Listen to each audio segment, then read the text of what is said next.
Welcome back, guys. Today I am giving stocking foot waders another go, another chance. Let's see how this goes. So we're gonna be talking about boot foot versus stocking foot waders a lot today. So if you're into that and you wanna find out reasons for either, stay tuned. Start. All right, here we go.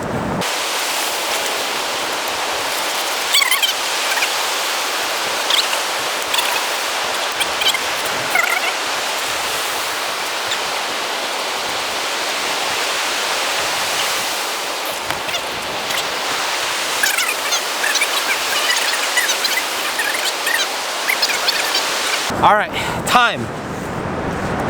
That took 1 minute and 54 seconds to do.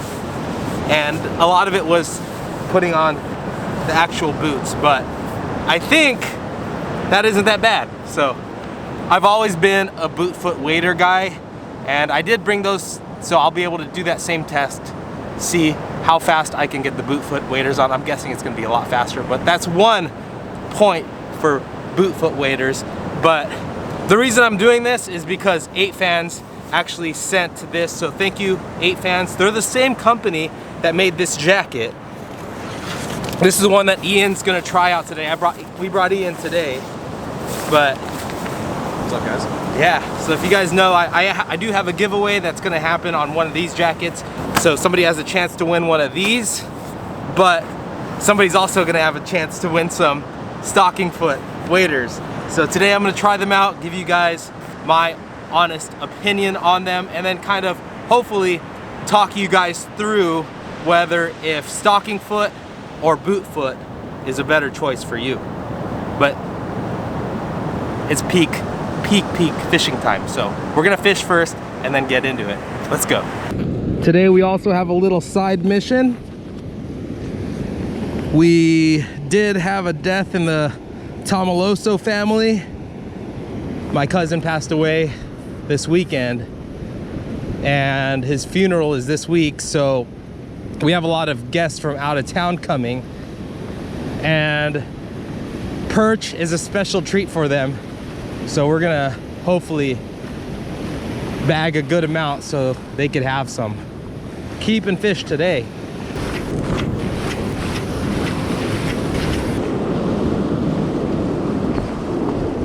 We probably each made like 10 casts real quick.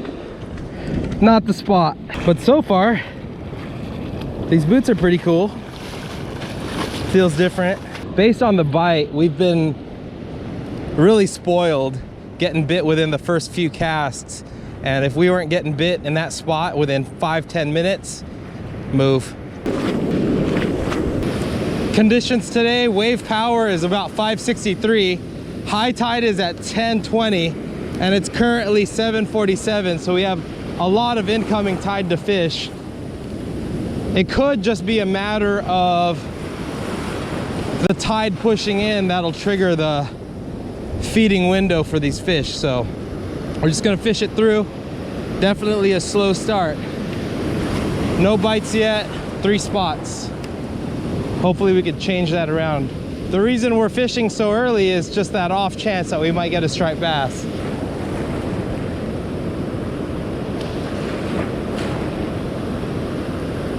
There's a fish. First fish of the day, hit pretty close. I think I'm bringing him sideways.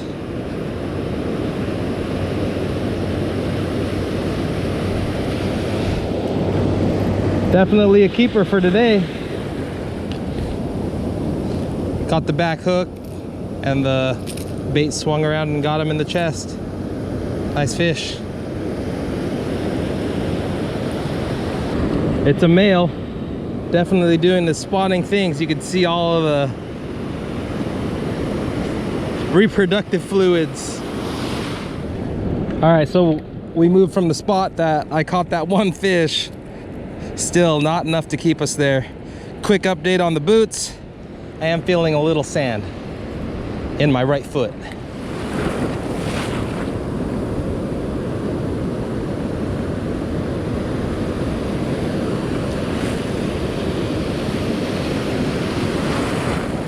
There's a fish. There's a fish. Only took 5 spots, but we found them. That was probably my 3rd cast into this spot.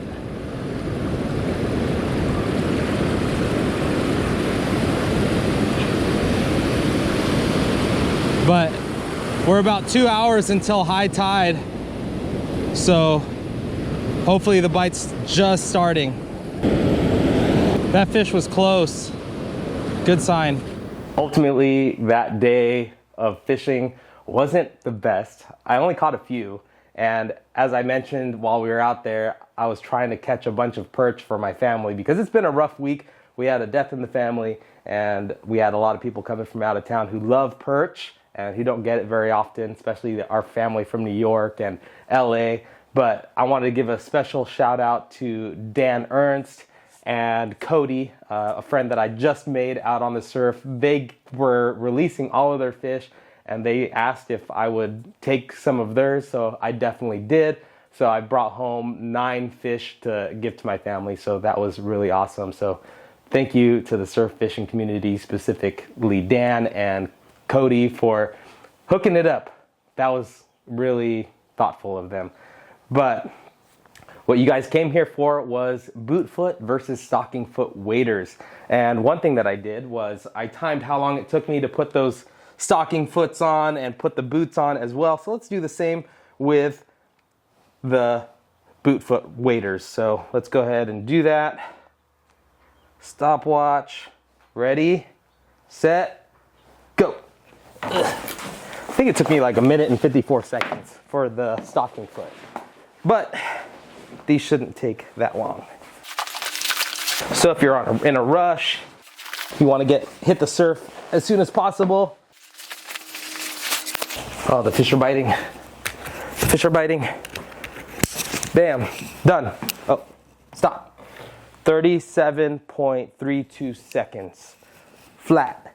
So I went ahead and put together a few categories on waders and which one would win. And I do have a giveaway, so stay tuned, guys. I'm going to talk about the giveaway here shortly. It's a really, really good one. It's a Valentine's Day giveaway. But let's start with comfort. I really think that comfort's an important thing while you're out on the surf, especially for covering miles and miles of beach. And I would have to say that bootfoot waders and stocking foot waders are really close, but just the fact that everything's nice and tight, depending on which sock foot waders you go with, I think those are really, really comfortable, especially if you get yourself some nice lightweight boots. So 8 fans did send the stocking foot waders as well as the boots, which I am super glad they did. But yeah, just the fact that your fit is right on because you got the laces and everything.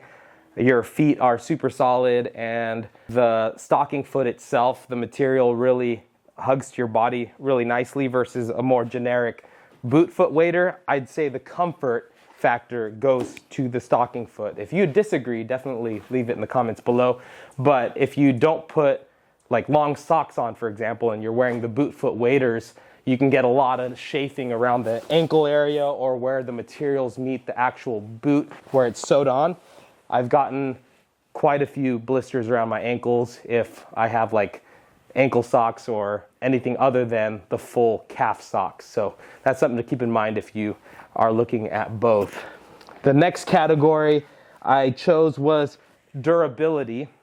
And I would have to say, since it's such a nice clean fit, durability wise, I would have to give it to the sock foot waders. Just because, again, it's nice and tight, it's more form-fitting, so there's not a lot of areas where material's constantly rubbing and creating weak points on it. But it does depend, all of this stuff depends on the quality of the manufacturer, you really get what you pay for a lot of the time. Now for the speed, you guys saw the speed. The speed is undoubtedly much faster with the boot foot waders. It's really a quarter of the time that it takes to put on your sock foot waders. Your boot foot waders go on so fast. So if that's something that you're considering, and let's say you're going with a bunch of friends and high tide's in like, 20 minutes and you want to capitalize, then boot foot waders are the way to go. So that's one for boot foot. Another thing is cost. You're easily going to spend $200 on a pair of sock foot waders and shoes that are of quality. And that's something that is a big consideration for a lot of people. For a nice set, a really, really nice set of boot foot waders, you're looking about 90 bucks. And if you want, there's a lot of options. I'll leave them down in the description of boot foot waders that are in that $40 range that are just as nice. They might not last as long, but they'll still get you out. I've had boot foot waders that are $40 that lasted me a whole season, and those were really nice. So I'll leave the link in the description, but I'd have to give cost effectiveness, obviously, to the boot foot waders. The next one that I wrote down is maintenance. Maintenance is really key. After a long day of fishing, you don't want to be taking a lot of time putting things away. With the boot foot waders, you just wash the outside, wash the inside if necessary, and then you hang all one piece. With the stocking foot, you got to wash this, wash the inside, wash the outside, and then the fact that they have like all these different crevices, they will still hold sand. I gave these a pretty good washing, but when I took them down earlier, they were still super sandy. So you have to take a little extra care, making sure you get all the sand out of all the little crevices. And then that's the same with the boots. The boots hold a lot of sand too, and that's actually a little bit of a ding for the comfort. If we were going to go back on the comfort, it was a really close call, but sometimes if you don't have your laces tied on tight, also a lot of sand gets in there, creating a much heavier boot because you got the weight of the boot and the water and the sand on top of it. So in terms of comfort, man, it's really a coin toss actually, now that I think about it, because if you don't have these sealed tight for the surf, it can get a lot heavier. Normally you wear these in the streams or places where it's not as sandy, but for the surf, I think that's one thing that you got to consider is all of that. So again, talk about maintenance. When you get home, you're actually cleaning 3 things when you are considering the sock foot waders. You're cleaning the waders themselves and each individual boot and drying them. So that's your maintenance portion. And that was actually another thing, is the sand buildup. Is just a lot more sand buildup on the stocking foot. I had 6 different categories. Comfort, it did go to the sock foot. Cost, boot foot. Durability, sock foot. Speed is definitely the boot foot. Maintenance, the boot foot wins on the maintenance part, and the sand buildup, the boot foot wins as well. So ultimately, the boot foot waders, for me personally, are the way to go. I know that 8 fans sent these stocking foot waders, and I just want to be real with you guys. My choice, but those are the things that I consider. But there's still a lot of surf anglers who do prefer the sock foot, and it's all preference, guys. So definitely check those out if you want. And again, thank you 8 fans for sending them, even if it's still not my preference.